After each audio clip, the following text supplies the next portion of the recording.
రాజమండ్రి ప్రభుత్వ ఆసుపత్రి వద్ద ఉద్రిక్తత నెలకొంది. వైద్యుల నిర్లక్ష్యం వల్లే ఓ వ్యక్తి చనిపోయాడంటూ బంధువులు ఆందోళనకు దిగారు. సీతానగరం మండలం చినకొండేపూడికి చెందినటువంటి సత్యబాబు నిన్న రాత్రి అస్వస్థతకు గురయ్యారు. తొలుత సీతానగరం ఆసుపత్రికి తరలించారు. అయితే అక్కడ పరిస్థితి విషమించడంతో అర్ధరాత్రి 12 గంటలకు హుటాహుటిన అంబులెన్స్లో రాజమండ్రి ప్రభుత్వ ఆసుపత్రికి తీసుకువెళ్లారు. అయితే అంబులెన్స్ నుంచి రోగిని దించేందుకు కూడా సిబ్బంది ముందుకు రాలేదని బంధువులు వాపోతున్నారు.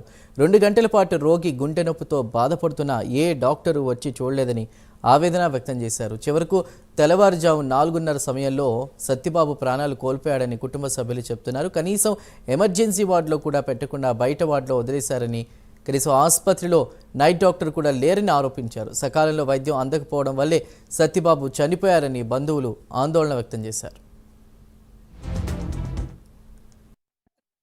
వచ్చామండి ఇక్కడికి. సీతానగరం నుంచి వచ్చామండి. సీతానగరం గవర్నమెంట్ హాస్పిటల్ నుంచి ఇక్కడికి రాజమండ్రి గవర్నమెంట్ హాస్పిటల్కి వచ్చామండి.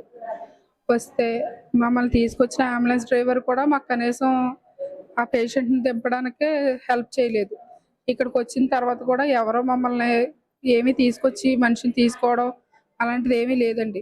మేమే స్ట్రెచ్చర్ తీసుకెళ్ళి నేను మా బాబు బాడీ మా అన్నయ్యని ఎక్కించుకుని దొల్లించుకుని వచ్చి ఇక్కడ డాక్టర్ గారు లేడీ డాక్టర్ గారు ఉన్నారండి, ఉంటే చూపించమన్నారు. మామూలుగా ఆవిడ ఒక చెయ్యి వేసి నాడి పట్టుకోవడం కానీ సెతస్కోప్ పెట్టి గుండెల మీద చూడడం కానీ అలాంటివి ఏమీ చేయలేదండి.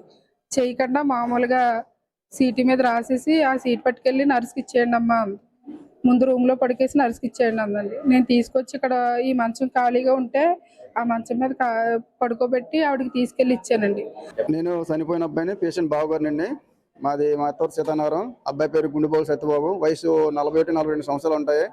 నైట్ సీరియస్గా ఉంటే గవర్నమెంట్ హాస్పిటల్ జాయిన్ చేశారు. అక్కడి నుంచి ఇక్కడ రాజమండ్రి హాస్పిటల్ తీసుకెళ్ళిపోమన్నారు. ఇక్కడ తీసుకొచ్చారు. మా మిస్సెస్ మా అబ్బాయి తీసుకొచ్చారు. ఇక్కడ అంబులెన్స్ మీద దింపితే ఎవరో సాయం చేయలేదు. ఓపీసీటీ రాయించుకున్నారు. ఇక్కడ మందులు వేసారంటండి. మందులు వేసాక ఎలా ఉందని ఎలా ఉందండి బాగానే ఉందన్న తర్వాత ఆయన వచ్చిన మనిషి ఎలాగైతే బాధపడ్డాడో నైట్ బాధపడి నైట్ డాక్టర్ గారు లేరండి. ఇక్కడ నైట్ డాక్టర్ గారు లేరు, డాక్టర్ గారు లేరు. తర్వాత ఆ మనిషి ఎలా ఉందని ఒక నర్సు గారిని అడిగితే డాక్టర్ గారు 6:30కి వస్తారన్నారంట. ఫోన్లో అయిపోయిందండి. మనిషి 4:30 చనిపోయారు. మనిషి చనిపోయినన్న మనిషిని ఇప్పుడు అడిగితే మిస్టేక్ అయిపోయింది, మేమేం చేయాలని అడుగుతున్నారు డాక్టర్ గారు. ఇలాంటిది ఎన్నో జరుగుతున్నాయి. ఇప్పుడు కూడా మారపోతే ఇంకెలాగండి.